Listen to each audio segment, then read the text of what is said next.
The city of Milwaukee taking steps towards tackling the opioid crisis. The Common Council today voting to take legal action against pharmaceutical companies responsible for pushing prescription opioids. Sean Gallagher has that story. After 14 overdose deaths since Friday, the city of Milwaukee is doing its part to make sure the companies who dole out those prescription narcotics are held responsible. Preliminary review appears to show oxycodone, a legally prescribed product, could play a role in these deaths. Alderman Michael Murphy is leading the city's effort to explore legal action against big pharmaceutical companies. We feel very strongly that they bear a great deal of responsibility of getting citizens addicted to a legal narcotic by false representation of their drugs and effects. The National Institute of Drug Abuse backs up these claims. In the 1960s, more than 80% of people being treated for heroin addiction say they started with heroin. Less than 20% started with prescriptions. But over the next 50 years, the numbers completely flipped. By the turn of the century, 75% of people say their first opioid experience was from a prescription medication. Is this a solution? Is this something that could make this better? Well, it's one part of a solution. I think we're certainly didn't get into this problem overnight, and we won't get out of it very quickly. I think we may see over 417 people dying in Milwaukee County this year alone. That's more than homicides and car accidents combined. Murphy says money won in a settlement with big pharma companies could go towards a number of different areas to help eliminate the problem. The money would be going towards expanding treatment options, prevention and education, so we can try and limit the damages already caused. Alderman Murphy says they should have their legal counsel by September and could have a decision or settlement by the end of the year. In Milwaukee, Sean Gallagher, today's TMJ4. 2 Milwaukee County Transit System bus drivers getting credit for helping out lost children in separate incidents earlier this month. In one case, bus driver Cressida Neal was working the red line early morning July 5th. That's when she spotted a toddler alone near the corner of Humboldt and Capitol in Milwaukee. The child was barefoot, scared, and crying. Turned out he'd wandered away from his grandmother's house in the middle of the night. Later that morning, driver Cecilia Nation Gardner found a girl walking along Route 15 in Cudahy. That child was crying in her pajamas, slippers, and holding a blanket. She told Cecilia she was trying to find her mom, who lives in another state. You might remember Cecilia, the same driver who back in May ran into traffic to help a boy who had walked away from a school. Tomorrow is the last day to nominate your community hero for a Positively Milwaukee Award, and we want you to tell us about an inspiring veteran, teen, senior, or anybody you feel is making Milwaukee a better place. Winners will receive $1,000 for their favorite local charity and appear at the Positively Milwaukee Awards ceremony, which will air as a televised special right here on today's TMJ4 later this year. Visit tmj4.com/awards right now. Nominate someone before tomorrow's deadline. We want those great stories. We have so many great people out there. I know it is hard to choose them. That's the problem. All right, we're going to tell you what to do if you think you're one of the millions of people impacted by that Capital One security breach. And one mother whose daughter was swept away on Lake Michigan has a warning for parents. Gorgeous afternoon. A little cool for some folks who are the die-hard summer lovers who want the heat and humidity, but boy, look at this. Blue sky, a few puffy cumulus clouds, no rain this evening, 72 degrees. It's room temperature outside. That dew point in the lower 50s and just a light northwesterly breeze. So on the patio this evening, kick back and relax. Temperatures dropping into the upper 60s by 9 o'clock with a light northeasterly breeze. How long this comfortable air lasts, and we need rain. Our best chance of rain coming up in your 7-day forecast. Ahead for us tonight, the deadly workplace shooting at a Walmart, a police officer saved by his bulletproof vest, and the new firestorm over college admissions, the drastic measures some parents are taking for financial aid when we see you back here tonight. You're watching today's TMJ4 with Carol Meekins, Steve Shamraz, Storm Team 4 meteorologist Brian Goddard, and Lance Allen, sports. Welcome back. The Department of Homeland Security today issued an alert for small planes. Now, the DHS is warning that modern flight systems are vulnerable to hacking if somebody gains physical access to the aircraft.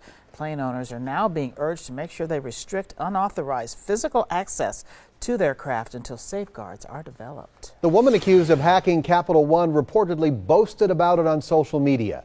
Investigators say it was that online trail of brags that led them to this woman, Paige Thompson. She is a former software engineer from Seattle. She was arrested Monday in connection with the hack, one of the biggest bank data breaches in history.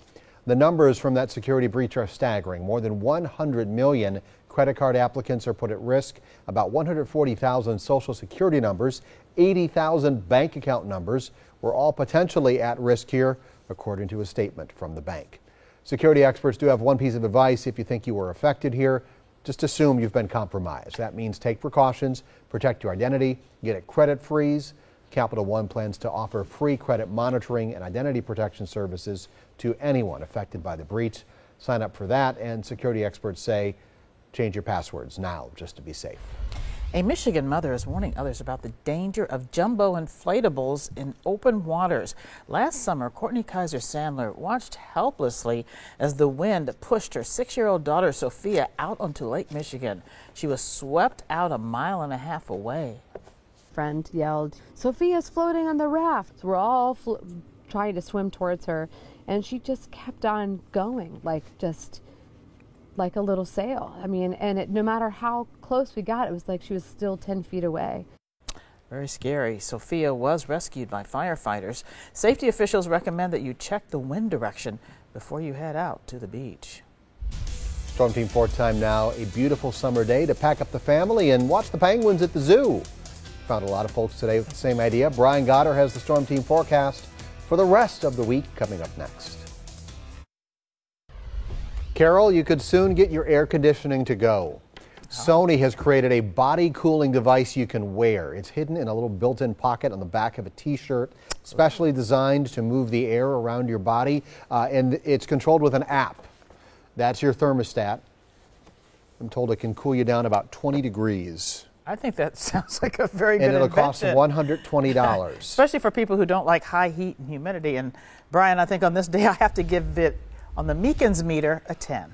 Now we have battling meters. Even though I'm no meteorologist. 9 on the Goddard gauge, 10 on the Carol meter. I gave it a 9 just because it would be a little cooler at the lake, but Carol doesn't care that. I love the cooler. I'd like to see what it was 2 weeks ago on the old Meekins meter. Not good. Not good at all. 74 air conditioning today from Mother Nature as the wind came off the lake. That's about 12 degrees cooler than it was this time yesterday for the high temperature. 65 degrees in Port Washington with that northeast wind and 75 in Watertown. We're running anywhere from 10 to 15 degrees cooler right now than we were this time yesterday. And remember, over the weekend we hit 90 both days. Port Washington, that sky is clear. That wind northeasterly off the lake.